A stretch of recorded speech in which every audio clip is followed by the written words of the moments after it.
பாம்பு அதிமதுரம், சித்தரத்தை,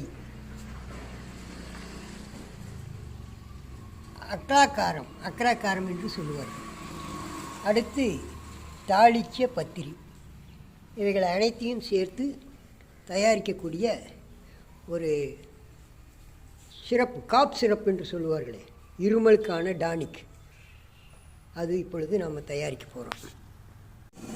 மேலே கூறப்பட்ட அனைத்து மூலிகைகளையும் பொடி பொடியாக நறுக்கி நீரோடு சேர்த்து இப்பொழுது கஷாயமாக தயாரிக்கப்படுகிறது.